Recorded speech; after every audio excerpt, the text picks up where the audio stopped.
FDIC.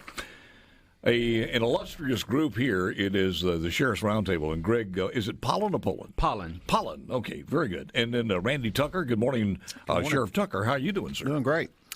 You've been sheriff now for, what, 37 years? Or? Seems like a lifetime. Madison County. And Paul Mullins, Sheriff Mullins, is sheriff of Simpson County. Good morning, sir. How are you? I'm fine. I got to tell you, this is we've heard from so many law enforcement, and I don't know. Anybody jump in on here? Do you think law enforcement in the state, whether municipality, counties, whatever it happens to be, have really had a seat at the table? No, definitely not. Were you unanimous on that? You guys haven't been called in, and as the president of the Sheriff's Association. Yeah. I have not had an invitation to sit down with anyone. Not even the state your delegation from that area in Simpson County? Not to date. In Calhoun County, no. Other two? Nobody's talking? Well, I mean, I speak with Representative Ford a good bit, but as far as the meat and potatoes of the topic of what's being proposed, no, we've not had any. First of all, let's take the greatest concern here, and I know that Sheriff Pollan was talking about a couple of sections that are just non-starters, and people should know about this. Would you explain that? Yeah, well, first off, let me say this. I have not read the 277-page bill. I have from front to cover. I haven't done that yet. I don't know anyone that has. But there has been one section, Section 5, Subsection 5, which basically takes away law enforcement's ability to investigate anything related to the medical marijuana issue. It handicaps us. It puts the cuffs on us. In the first line, it says, no law enforcement employed by any agency which receives state or local government funds shall expend any state or local resources. And then it goes on and it says to investigate. I've never heard of a law in this state or any other state that handicaps law enforcement like that one would. So what is that going to mean on the streets, Randy, as far as how does that play out every day on the road? Well, like Sheriff Pollan said, I mean, it takes away your ability initially to investigate that crime or anything else that may be potentially going on in that stop or in that search warrant or what have you. It's a moot issue from that point. If they present their proof of medical marijuana use and with their little ID, it's pretty much over at that point. Here's what there's so much gray area in here too that I don't understand. Yeah. If Sheriff Mullins, if somebody is stopped in the car and they have a medical marijuana card and you smell marijuana and they show you the card, if there are other people in the vehicle or if that person is driving, who's the card belong to? It belongs to somebody in the back seat. Where do you go from there? How do you do this? Well, it's like you said. It's going to take us a lot of time to figure out, who has a card and is it valid. And like he says, that section right there, pretty much, if he has the card, the stop's over. I mean, at that point, any other thing that would transpire after that, they have put in there that we're not to investigate. Because can any of you guys tell me that with any certainty if that was smoked there or before they got in the vehicle? You have any idea? Is there any tool out there to tell me at what capacity that person is from smoking? I'm not aware of anything like that. You have on the no market. idea. A blood test. Yeah. But like you say, I mean, at that point. But not on the side of the road. Right. You can't even investigate for a DUI at that point. Yeah. Right. I'm sorry? You can't even investigate for a DUI at that point. So if they're drinking also? No, if they're drinking, that's one thing. But under this medical marijuana proposed bill, if it's just a marijuana that you have your suspicion over, it's over with. So this bill makes it law that says that as long as they have a card, then the investigation has to stop. The inquiry, the detainment has to stop there. That's what's written in paragraph 5, subsection 5. We cannot investigate. But I think it goes much broader than that. When you read on, it goes into the growing aspect of it also. So I'm trying to figure out, I don't know, the ones that you pointed me out to, the line number on there, if you could check that line number again, because I don't see it. It starts at 518 and goes through 530. My 518, the judge or his designee may order orally or in writing the immediate release of any child in the custody of any person of the agency. So this is okay. Yeah, we have two different versions. Yeah, we must have two different versions of this one. This is the version that Kevin Blackwell sent me. So and that thing's been added to and detracted from so many times. It's like renders that useless. It's like you said, Paul. I mean, I haven't even read the bill. No one's asked me about it. But also, I would like to see in there, and I don't know if it's in there or not, but the license should be a privilege, or the card should be a privilege, and it should be able to be revoked if you abuse that privilege. Like if you commit crimes while you're under the influence of marijuana, or why you're holding that card. How do you get that retracted? A card? Like I said, I have not read the bill. I hope some kind of language will be in there. If you are a card holder, you are held to a higher standard. Okay. Then I don't know what the accumulated experience is with all three of you, but I know it's a lot of years that you guys have been on the street, not only in your capacity now, but 34. It's just being a law officer. Are we overstating this? Marijuana is not that big of a deal. I mean, you guys never see any problems with marijuana. Just give me a firsthand because I don't want to be on it. I'll get tagged on social media that I'm just blowing this out of proportion. Yeah. Well, let me say this, Paul, and I think probably one of the reasons that law enforcement hadn't been invited to the table is because we know the facts behind it, and nobody wants to hear those facts. When we deal with it on a daily basis. The facts are that it's not just a gateway drug, and there are other associated crimes that come with marijuana use. And you're saying it is or not a gateway? It is not just a gateway. Not just a gateway. It is addictive, and there's studies that back that up. And I mean, I'm just dealing in facts here. I'm not trying to anger anybody, but as far as the science behind what they're proposing, there's no science behind what's being proposed. The science, in fact, says just the opposite of what's being proposed. The American Foundation of Epilepsy, the Academy of Neurology, American Medical Association, they're all against it. Yeah. So, the facts are that they're against it. Yeah. The science is against it. If you guys talk to any of your comrades in other states who say, well, we got medical marijuana, we're a better state for it. Well, no, and we were going to bring that up because last Thursday we had the director of the Oklahoma Bureau of Narcotics came and spoke to about 150 of law enforcement. And from the time he took the stage until he left, it was doom and gloom. There was never anything positive about it. Their law was, well, I don't know who wrote it, but you could tell it was influenced by people out of state that was wanting the money. At one point, I believe, guys, he told us that there was enough marijuana grown in the state of Oklahoma that it was a 12,000% above what the legal card holders were in that state. Yeah. So where's the rest of that marijuana going? Well, it's not sitting in a warehouse somewhere. The black market has been it hasn't solved the black market. No, it increased the black market exponentially. It's nothing to do with medicinal purposes. It's about big money, pharmaceutical. Yeah. It's not going to stop the black market and these places being robbed. No. Are you getting rebuffed out there when you start talking to some of your constituents about this? That Randy, why are you messing with this? It's not that big of a deal. You do, but at the end of the day, I have friends that are on both sides of this issue. But at the end of the day, we took an oath to do what's best for our constituents and our community. And this is not what's best. I want to ask you when we come back from your personal experiences, how many times have you had an officer or you yourself personally pull somebody over and marijuana was just part of it? It's always seems to be attached to another drug or with alcohol. And how young have you seen these people who are And I think somebody told me, Paul, you're naive if you don't think that it's on the streets. I realize it's on the streets. Mm-hmm. It doesn't really mean we should make it legal. True.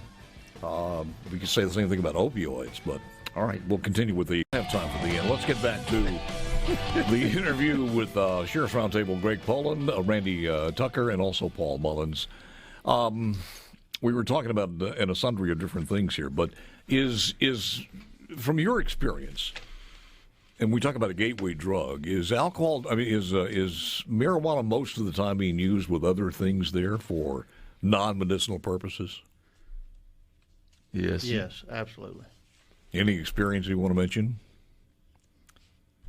Age-wise, what are we seeing out there? What are you trying to find out? I mean, It seems to be getting younger. Yeah. I know when I started in law enforcement 34 years ago, it was 18, 20, 25. Now it's 14. We have that all the time. When you guys, and first of all, are you going to be training your officers as far as your department's concerned? And how do you train them? Well, we got to see what the law's going to be. Got to see what the law says first. Yeah. Of all. Yeah. I mean, how are we going to be able to enforce DUIs? What's going to be legal age limits on what's allowed? I mean, there's just a number of things we're going to have to go back and look at. And I mean, you're talking about retraining the entire force. Here's something that's a little bit worrisome because you said you haven't had a chance yet. A lot of people haven't had a chance to read this. Not the whole bill, no, sir. From a law enforcement, and you're the president of the Sheriff's Association. Correct. There's a counterpart as far as the police department for a state association. Who's the counterpart in the police for the municipalities? Do we have one? Ken Winters would be the executive director for the Chiefs Association. Chiefs Association. Yes, well, here's what worries me, because if they're not looking at this, I know you guys don't have lobbyists, or do you? Yeah, we do.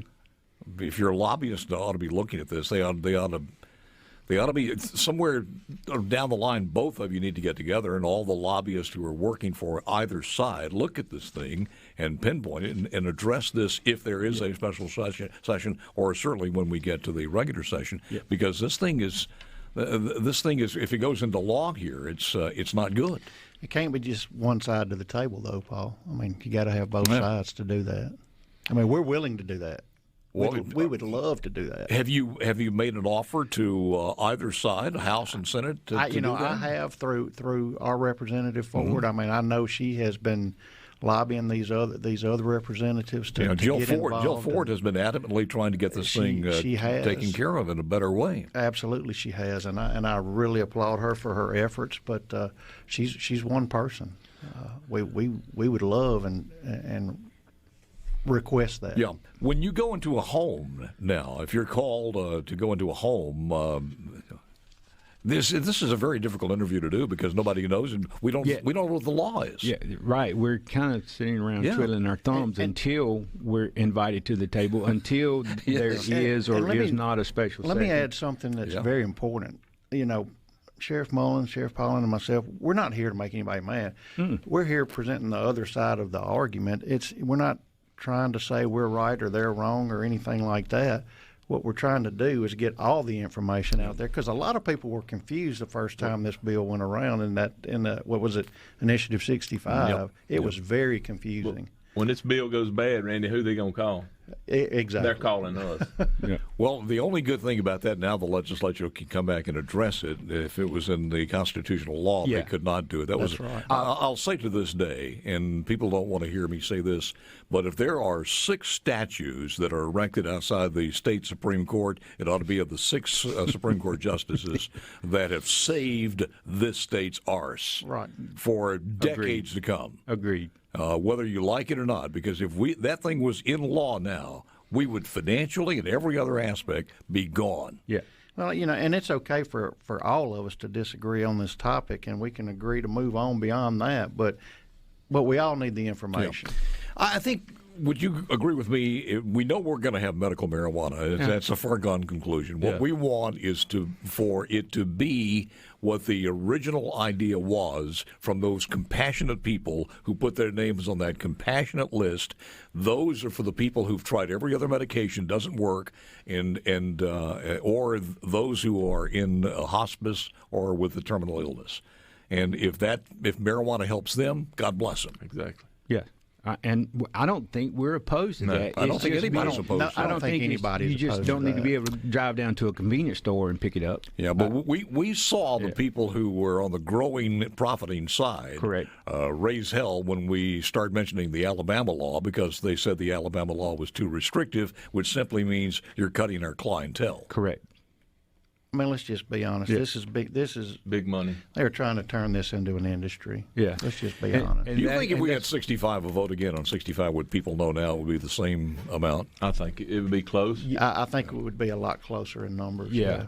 Possibly even swing the other way. I don't think we or anybody did a good job of educating the public of what it actually meant to put it in the Constitution instead of doing it through the legislative session. But, Sheriff, I think that was by design. Exactly, it was. And we got behind the 8 ball and no one came around the front of it. Yeah. Well, we did our best in a limited time to say vote for 65A, which means we had some leniency there. It was extremely confusing to the voters. It was. Yeah. And then you have a lot of people who were in my age group of boomers and even younger who said, I'm not going to vote for it, 65 or 65A. Yeah. And that, in effect, helped 65. But it was a weird time that we were going through at that particular time. So will you have to allow a deputy with a medical marijuana card to continue on the force? I don't know. Yeah. I don't know. You know, I've seen some conversation that said that there's going to be certain professions that are banned from it or exempt from it. I don't know. Well, I can't imagine it's not in the bill how you would. Well, anytime you have an officer-involved shooting or a wreck with an officer, what's the first thing you do? Drug testing. Yeah. So, I mean, there we are. Or do we change our policies? Or really, it's the unknowns. I mean, the first thing you do is drug test an employee who has an infraction, but if they have a card, can they still perform that duty? It's going to be questions that's not answered. Have you guys talked to any of your counterparts in other states as far as the way that some of the people are getting their medical marijuana cards? I mean, we had a story yesterday in Missouri. They had a promotion for Halloween. Just give us a call, send us $100, and we'll take care of you. So, I guess a better question on that deal would be, do you want somebody that's under the influence of marijuana having the decision to use lethal force in a situation? Yeah. All of that's going to come up one way or the other. And I foresee years of litigation for us. I do too. For items like things like that. We're not going to get around that. It's going to be another industry just for that.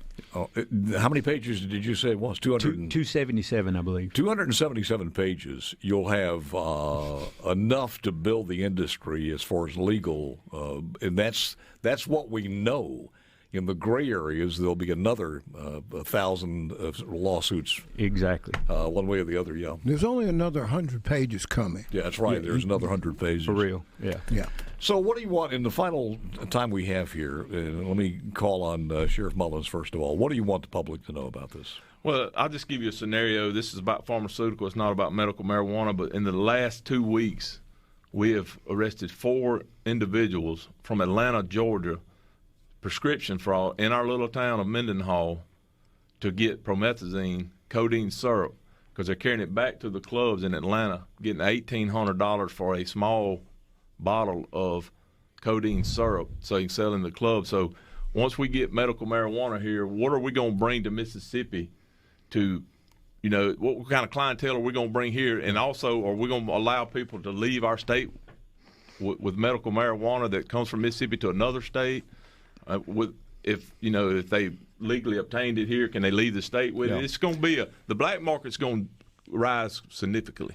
Do you guys have any jurisdictions as far as here's another one of those questions that we don't know exactly what's going to happen, Well, we've seen in some states where they have medical marijuana, actually, when they have the recreational as well, you've got people from Mexico selling them cheaper than the local vendors, and that's been a big deal now. And you'll have some bad dudes who are willing to just cut costs to make more money. Absolutely. Happens every day. But that's nothing under your purview, as far as you know. No. Final thoughts from you, Randy? I just want people to consider that, it's not just this marijuana issue. It's not just this money issue. It's the crime, the additional crimes that come with it, the human trafficking, organized, everything. Exactly. So. Sheriff?